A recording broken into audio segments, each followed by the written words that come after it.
Welcome viewers. Today we will be talking on vitamin D. Vitamin D is a fat soluble vitamin, the other ones being vitamin A, E and K. A striking feature of vitamin D is the fact that vitamin D is synthesized in human skin upon exposure to sunlight, and that's why vitamin D has a nickname, the sunshine vitamin. However, vitamin D is still considered as a vitamin because vitamin D was discovered the way many other vitamins were discovered. That is, when it is absent in the diet, certain disease symptoms appear, and upon administration, the disease symptoms are cured. We will discuss all the aspects of vitamin D in details, but for the time being, let's focus on its discovery. In the year 1917, Elmer McCollum of USA discovered a principle in cod liver oil which was later proved to be vitamin A. McCollum found that feeding cod liver oil to dogs suffering from ricket could cure them. So everybody thought that it was actually vitamin A which was responsible for the observation. But in the year 1922, McCollum came out with a modified cod liver oil in which vitamin A was completely destroyed. He could show that this modified cod liver oil could still cure rickets in dogs. So he concluded that there must be some other factor or factors in cod liver oil other than vitamin A which was responsible for curing rickets in dogs. In the year 1928, Adolf Otto Reinhold Windaus of Germany got Nobel Prize in Chemistry for his work on the constitution of sterols and its involvement with vitamins. In 1971 and 1972, Michael Holick of the University of Wisconsin-Madison discovered all the metabolic activation, inactivation, and most of the biological actions of vitamin D. Let's look at the structure of vitamin D. A vitamin D has a steroid type of a structure. The mother compound is called guanine, which is a C17 compound which has 4 rings A, B, C and D without any alkyl substitution to it. C18 compounds are called estrane, and estradiol is physiologically important compound in that class. C19 is aldosterone, C21 is pregnane, C24 is choline, and C27 is cholesterol. And in cholesterol class, the physiologically important compound is called cholesterol. And cholesterol is actually the mother steroid of all the vitamin D compounds that we know. Structurally, vitamin D is actually a corticosteroid. A corticosteroid differs from steroid in the fact that in corticosteroid, the B ring of steroid backbone is broken, whereas the A, C and D rings are still intact. The two major vitamins of vitamin D that are physiologically most important are vitamin D3 or cholecalciferol and vitamin D2 or the argocalciferol. These are collectively called the calciferols. The other vitamins of vitamin D are vitamin D1, which is a 1:1 mixture of argocalciferol and lumisterol, vitamin D4 or 22-dihydrocalciferol, and D5 or cetocalciferol. These compounds are physiologically less important than vitamin D2 or D3. Foods rich in vitamin D are rare in nature. However, cheese, margarine, butter, fortified milk, healthy cereals are important sources of vitamin D. However, still the richest source of vitamin D are the fatty and oily sea fishes. The recommended dietary allowance of vitamin D is 400 to 800 international unit, which is equal to 10 to 20 microgram, because 1 microgram is equivalent to 40 international units of vitamin D. Vitamin D requirement of body varies depending on the age of the person as well as the gender, and the deficiency disease associated is ricket in the case of children and osteomalacia in adults. The richest source of vitamin D are the oily fishes, which include the cod fishes, the herring fishes, the channel catfishes, and the salmons. Now, the recommended dietary allowance or daily intake level of vitamin D varies depending on the parts of the globe. For example, in USA, for children and infant, the limit is 400 international unit. For adults, it is 600 international unit. For aged, 800, and for pregnant and lactating women, it's 600 international unit. The recommendations of Canada is same as that of USA, while for Australia and New Zealand, the RDA is bit lower side, which is 200 international unit for children and infants and 400 to 600 international units for adult, aged, and pregnant and lactating women.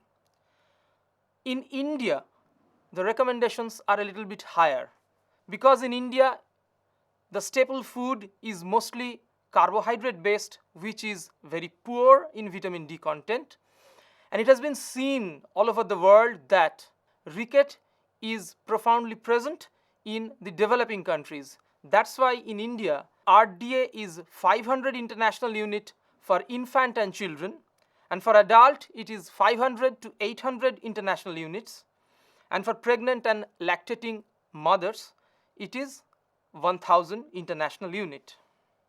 It is important to note that since vitamin D is a fat soluble vitamin, over-ingestion may lead to problems because urinary excretion may be poor and it may get stored in the body and hypervitaminosis symptoms may crop up. That's why many countries have set a tolerable upper intake level for vitamin D, which 1000 international unit for infants, 1500 to 3000 international units for children, 4000 international units for adult, aged, and lactating women. This tolerable upper intake level is more or less similar in different parts of the globe. If you look at the synthesis of vitamin D, we see that vitamin D is produced from the precursor called 7-dehydrocholesterol, which in presence of sunlight gets converted to vitamin B3 or cholecalciferol, which eventually gets into the blood. Now, if you look at the electromagnetic radiation spectrum, we see that ultraviolet ray, which causes this transformation of 7-dehydrocholesterol to cholecalciferol, is UVB, which is 280 nanometer to 315 nanometer in wavelength. It has been seen that 290 nanometer is the best effective for synthesis of vitamin D3. Vitamin D, whether ingested from food or synthesized in the skin, is physiologically inactive. It needs metabolic activation. Metabolic activation of vitamin D happens by two sequential steps of hydroxylation. The first one happens in liver and the second one happens mostly in the kidney and in some immunocytes. In the first step in liver, vitamin D25 hydroxylase, and in the second step, the hydroxylation happens at C1 alpha position to form 1,25-OH2 vitamin D3 or calcitriol which is the biologically active form of vitamin D. However, Michael Holick has shown that if hydroxylation takes place at C24, vitamin D is rendered completely inactive both in vivo and in vitro assay system. Another important fact of vitamin D is that vitamin D in plasma doesn't circulate free. It remains bound to a protein called vitamin D binding protein. In human, vitamin D binding protein is coded by a gene called the GC gene, which belongs to the albumin G superfamily, and vitamin D binding protein is mostly alpha helical in conformation.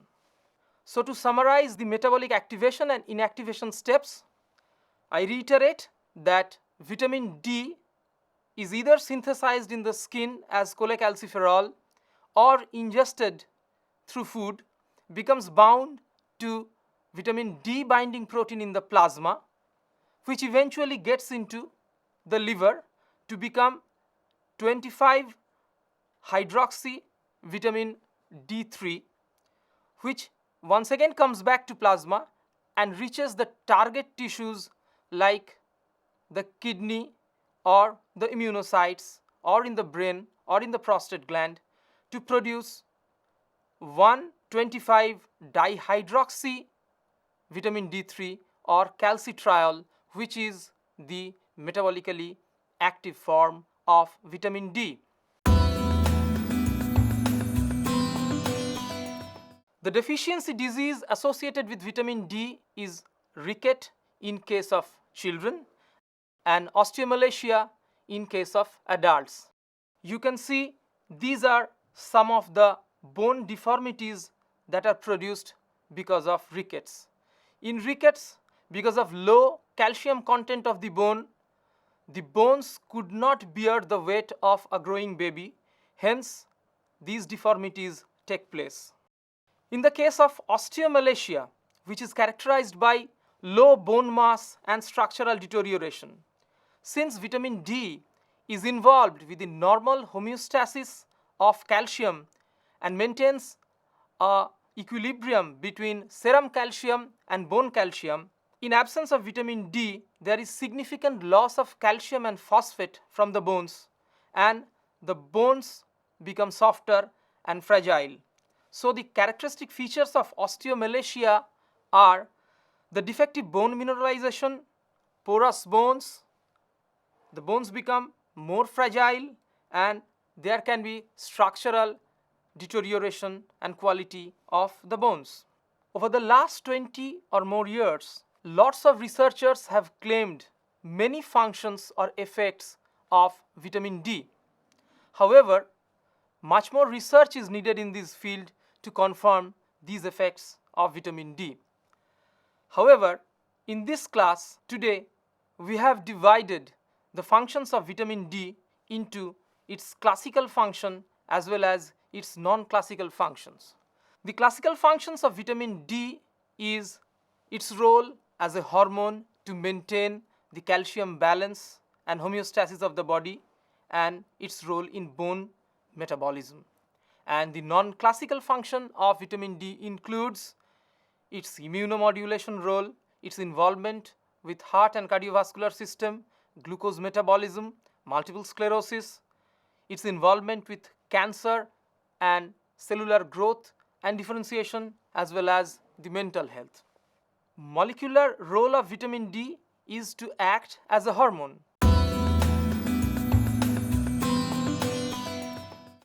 Vitamin D in its biologically active form, that is 1,25 dihydroxy vitamin D, enters into the cell, into the nucleus, where it binds to its nuclear receptor, and being aided by RXR or the retinoic X receptor, it goes and binds to the upstream sequence of many genes and act as a transcription factor and upregulates or downregulates the transcription of those genes.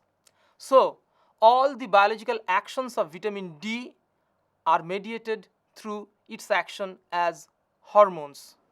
be it the classical functions or the non-classical functions.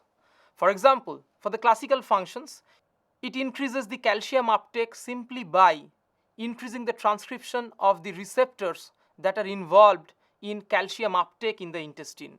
It maintains calcium homeostasis by parathyroid hormone synthesis. It also increases the renal phosphate and calcium uptake the same way it increases the calcium uptake in the intestine. And in bone metabolism, it directly affects the growth and development of osteoblasts and osteoclasts. The same way, non-classical functions of vitamin D is mediated by controlling the transcription of certain genes. The target cells of vitamin D is primarily the liver, where it gets converted to 25-hydroxyvitamin D, and finally it reaches into its ultimate target. It may be the kidney, where it is mostly converted to 125-dihydroxyvitamin D and involved in the calcium homeostasis, its immunomodulation role, its control of blood pressure and bone health. To a little extent, it enters into the monocytes and macrophages, where it is once again converted to its biologically active 125-dihydroxyvitamin D and mostly involved in immunomodulation function of vitamin D. And finally, to a very small extent, vitamin D reaches the prostate gland, the breast, colon, lung and keratinocytes, and once again it is converted there to its active 125 calcitriol form and regulate the growth and differentiation of these cells. Finally, we reach at the take-home message for this class. Vitamin D is a fat-soluble vitamin. Very few foods naturally contain vitamin D. The richest source of vitamin D are the oily fishes, namely the cod, herring, and salmon. Vitamin D is synthesized in the skin upon exposure to sunlight, especially the UVB part of it. Vitamin D deficiency in children causes ricket and osteomalacia in adults. Chemically, the two important vitamins of vitamin D are vitamin D2 or argocalciferol and vitamin D3 or cholecalciferol. Vitamin D, whether ingested from food or synthesized in the skin, needs sequential hydroxylation for its biological function. Hydroxylation of vitamin D2 and vitamin D3 at its carbon 1 and carbon 25 makes it biologically active, whereas hydroxylation at C24 renders vitamin D into its biologically inactive form. Vitamin D in plasma always remains bound to vitamin D binding protein. The major function of vitamin D is to maintain calcium metabolism of the body and bone health. Other functions of vitamin D include its role as an immunomodulator in maintenance of good cardiovascular and muscular health, its role in multiple sclerosis, cellular differentiation, cancer, and in mental health. Thank you.